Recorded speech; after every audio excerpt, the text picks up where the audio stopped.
Hola, hola. Bienvenidos al capítulo 9. Esa semana fui a casa de Marcy todos los días. Allí intercambiábamos teorías y repasamos todas y cada una de las pruebas que recordábamos.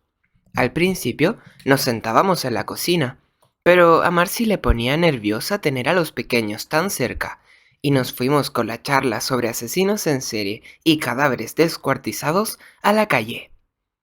¿Y los palos qué? Eso tiene que querer decir algo, ¿no? Era sábado y aún estábamos lejos de resolver nada. Pues se trata de un mensaje, respondí, pero eso no nos sirve de mucho.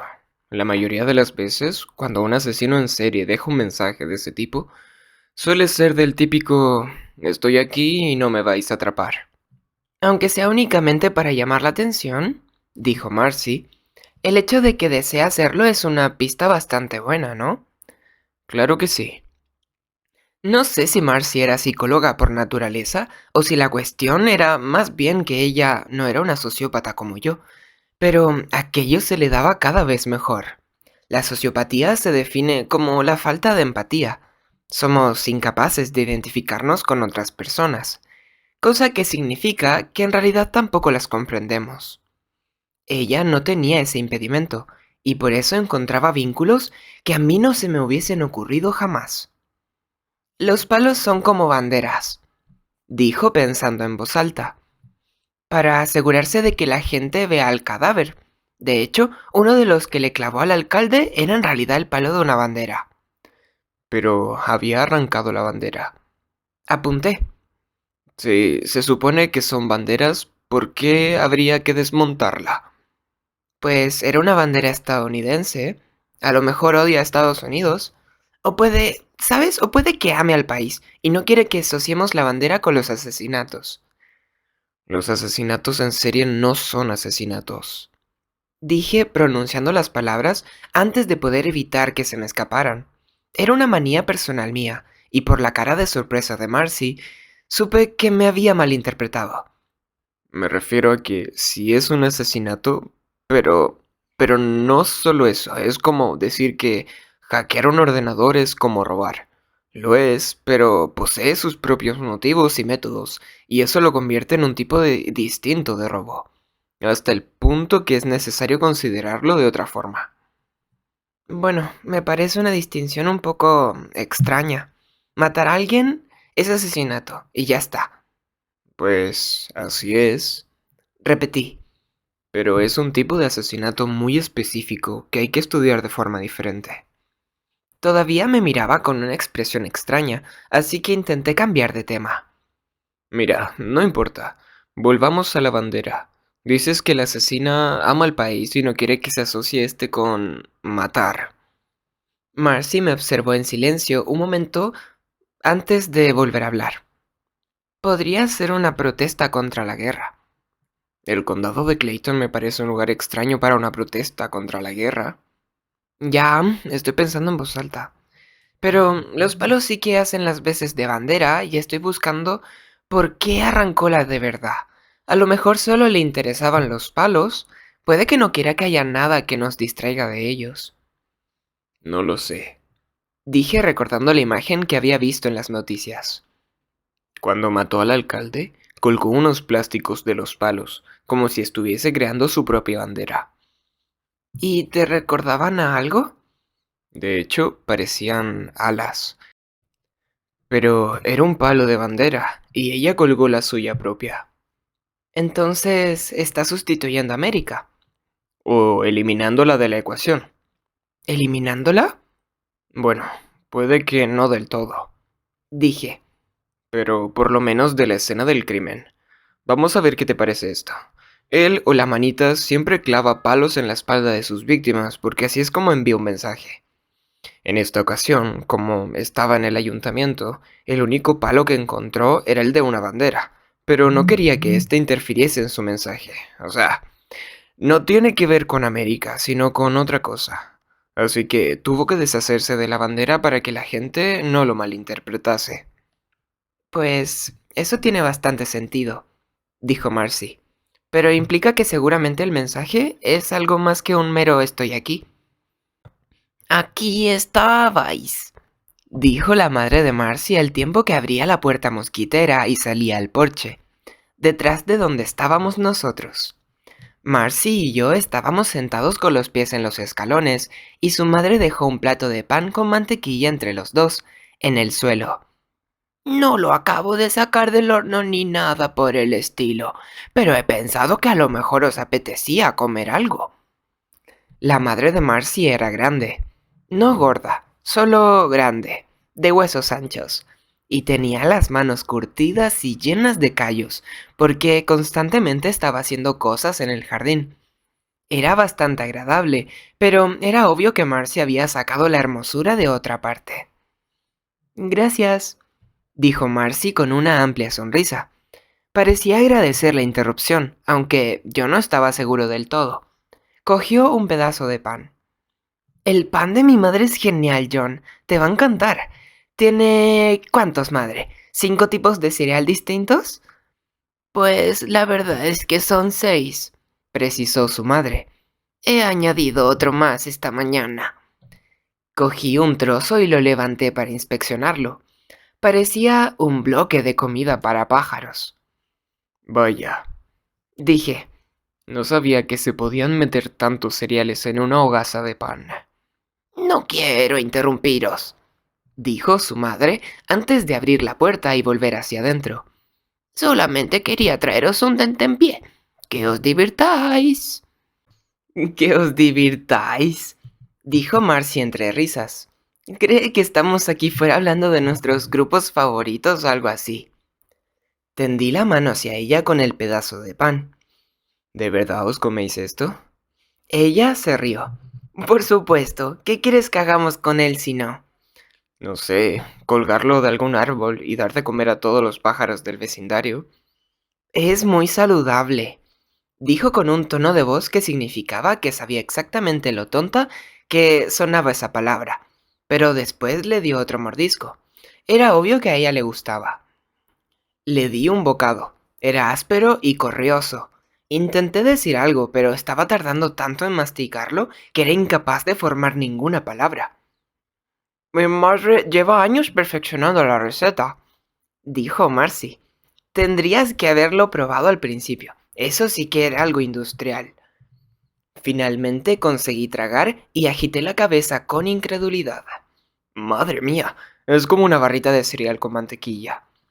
Nosotros lo comemos a todas horas, dijo Marcy. Ya nos parece totalmente normal. El resto de los panes nos parece demasiado ligeros. El pan de molde del supermercado parece un pañuelo de papel en comparación a este. Algunas marcas lo son. Da igual con qué la compares. Si me permites darle la vuelta a la metáfora, en comparación con el pan de molde, esto es como titanio. Eso es un símil, no una metáfora. Lo puedes saber porque hay un cómo entre medio. Y esto en realidad es material de construcción, no comida. Lo puedes saber porque lleva pulpa de madera. Pobrecito, dijo Marcy frunciendo el ceño exageradamente. La pulpa de madera es buena para la salud. Te hará crecer el pelo del pecho. ¿Y cuánto tiempo llevas comiendo esto? Pregunté. ¡Qué horror! Marcy se echó a reír. ¡Cállate un rato! Oí el rugido del motor de un coche cada vez más cerca y miré hacia la calle, justo a tiempo para ver al padre de Marcy aparcar el coche patrulla delante de la casa. Dejé el pan en el plato y traté de parecer inocente. Los policías no me daban miedo. De hecho, me caían bastante bien. Pero nunca había conocido a uno en su propia casa. Lo último que me hacía falta es que se volviese loco y me dijese que dejara de corromper a su hija. Hola, papá, saludó Marcy después de tragar otro bocado de asfalto. Decía otro bocado de pan. Hola, nena, respondió el agente Jensen mientras salía del coche y cerraba la puerta. Saludos también para el venerable John Cleaver. Es todo un honor. Hola, dije y lo saludé con la mano, sin saber qué más debía hacer. ¿Qué te trae por aquí? Preguntó. Se había detenido a unos metros de nosotros y había colocado los brazos en forma de jarra. Parecía estar bastante alegre. ¿Seguiría tan contento si supiese que estábamos hablando del manitas? Pensamiento de John. Estamos hablando del manitas, le contestó Marcy. Muy bien, dijo él. Bueno, supongo que ya tengo la respuesta. Estamos llevando a cabo nuestra propia investigación, dijo Marcy y soltó un largo y falso suspiro. Ay, un pequeño perfil criminal. Ya sabes, nada importante. El padre se echó a reír. Vaya, vaya. Pues John es el que sabe de eso. Demasiada experiencia personal con psicópatas, chaval? Estoy seguro de que no pretendía ser grosero con aquel comentario. Él no sabía que yo también era un psicópata. Cruzó los brazos. Y bueno, ¿qué habéis averiguado? Marcy me lanzó una mirada fugaz y se volvió hacia su padre. ¿Trabajas mucho con los que hacen el perfil criminológico de este caso? Pues en absoluto. Apenas tengo relación con el caso del Manitas. Solamente me toca de refilón. Bueno, dijo ella. Tenemos algunas cosas que quizá quieras contarles. Me volvió a mirar rápidamente. ¿Por qué no dejaba de hacerlo? Por ejemplo, sabemos que matar hace que ella se enfade. Por eso no dejaba de mirarme. Le acaba de decir justo aquello que yo quería mantener en secreto. Pensamiento de John. Me mantuve impasible. ¿Lo había contado porque no confiaba en mí o simplemente porque no entendía mis motivos para mantenerlo en secreto?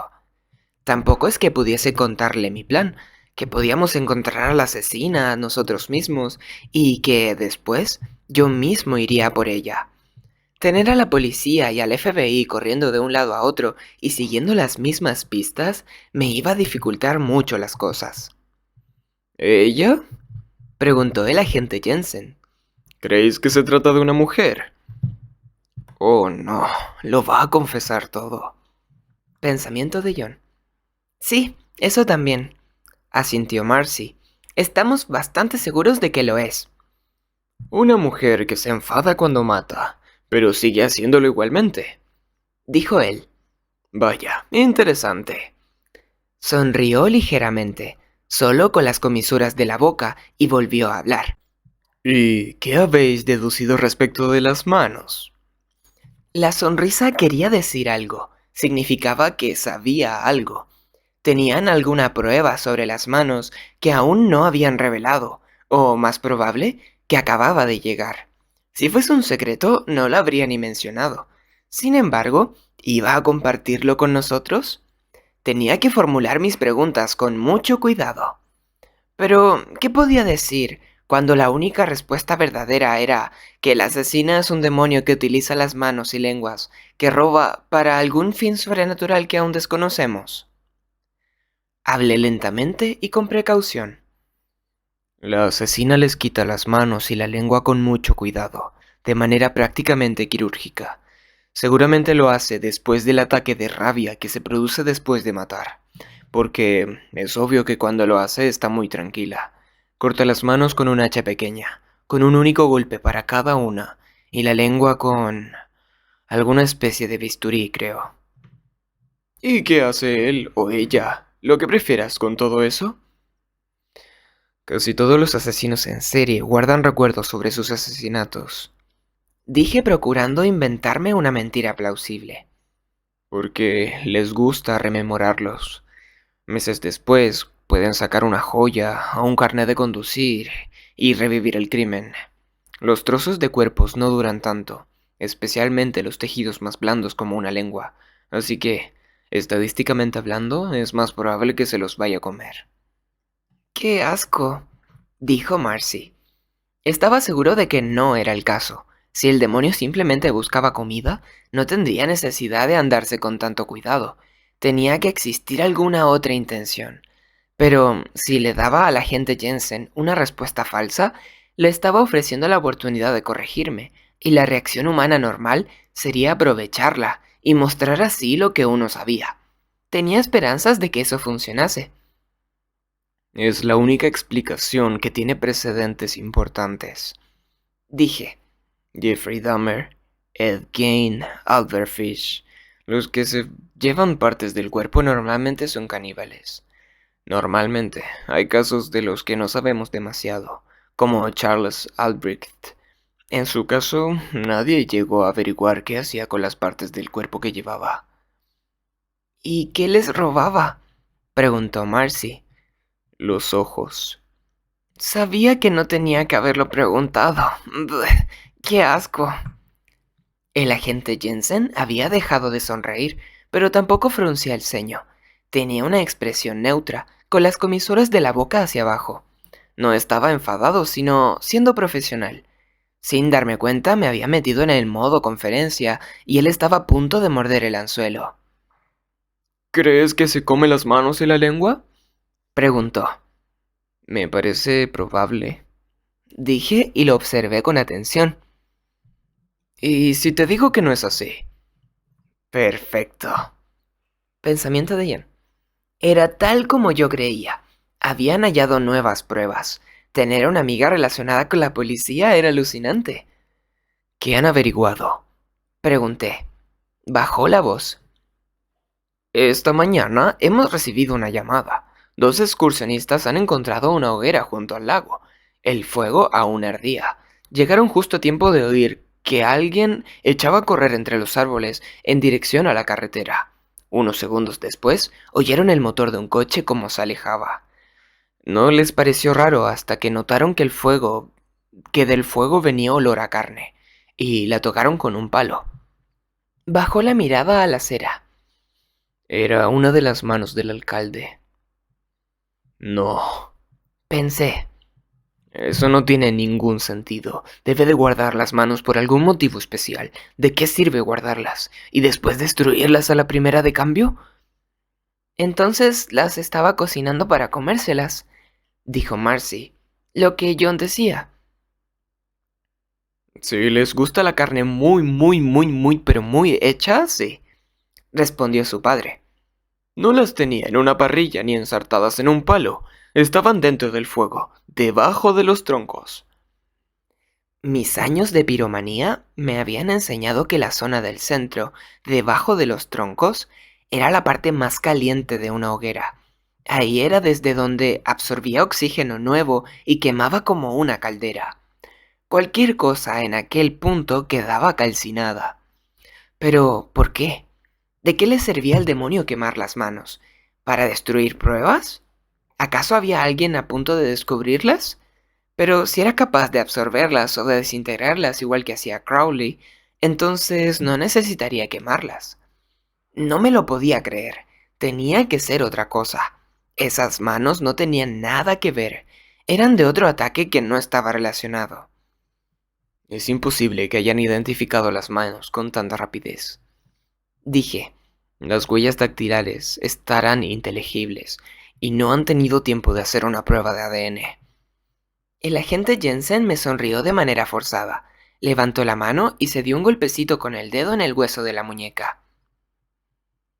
Este es un hueso pisiforme, el golpe que cortó la muñeca izquierda del alcalde. Seguramente con un hacha pequeña, tal como habéis dicho. Rebotó primero en este hueso. El segundo impacto lo cortó ligeramente y dejó una marca muy característica. Los huesos que recuperamos del fuego encajan a la perfección. ¿Y los excursionistas vieron al asesino?, preguntó Marcy. Pues no vieron nada, dijo negando con la cabeza. Ni siquiera una silueta ni una prenda de color a través de los árboles, y mucho menos algo que confirme el sexo masculino o femenino. Me temo que vuestra teoría de que es una mujer sigue siendo únicamente una hipótesis. ¿Y el coche?, preguntó ella.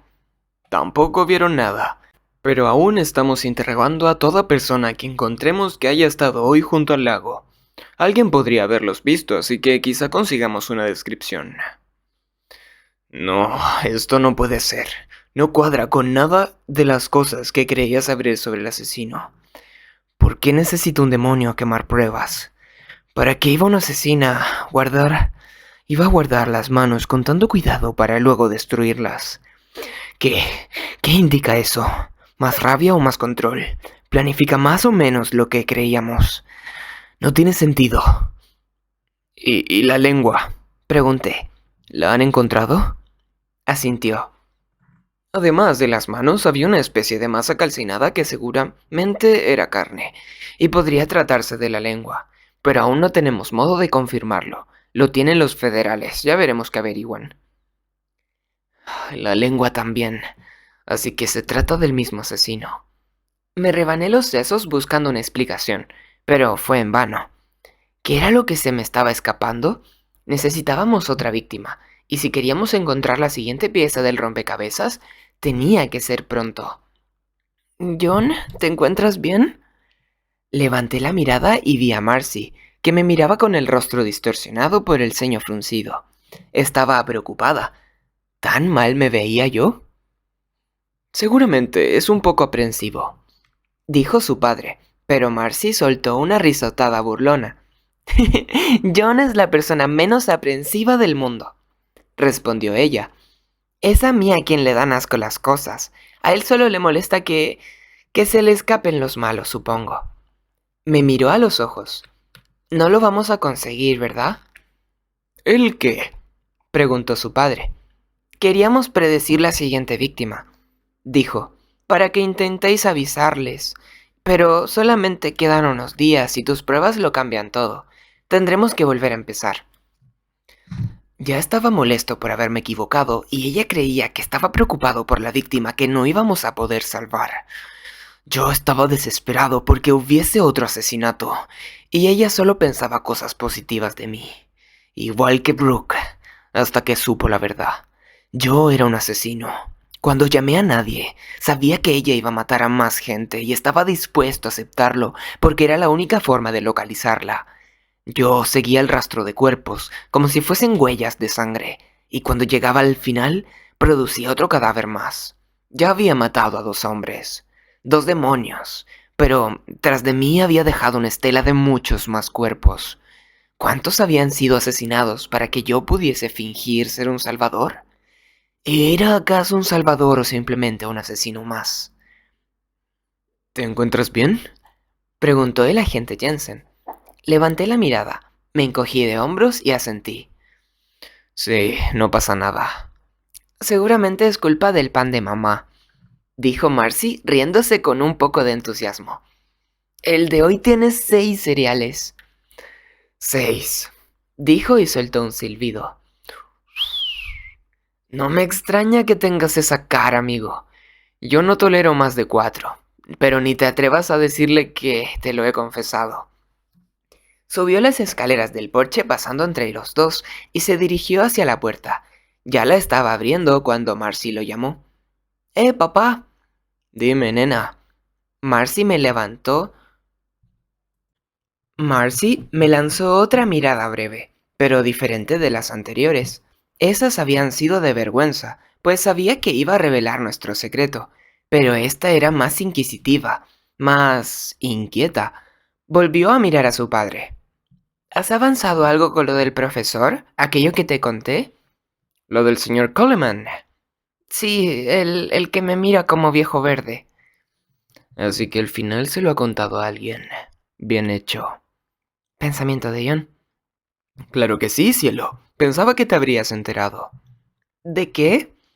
La miró a ella y después a mí, como si se sorprendiese de que no supiésemos nada. La mirada del agente Jensen se oscureció. Bueno, el subdirector echó un vistazo en su aula después de que yo le comunicase lo preocupada que estabas, dijo. Y resulta que el ordenador del señor Coleman estaba repleto de pornografía, casi toda de menores de edad, chicas y chicos. Lo han despedido esta misma mañana. Fin del capítulo 9. ¡Ay! Pinche señor Coleman. Pinche viejo verde que se pasa ahí con la Marcy. Quizás fantaseaba con el John. Bueno, conozco a más de una persona que fantasearía con John.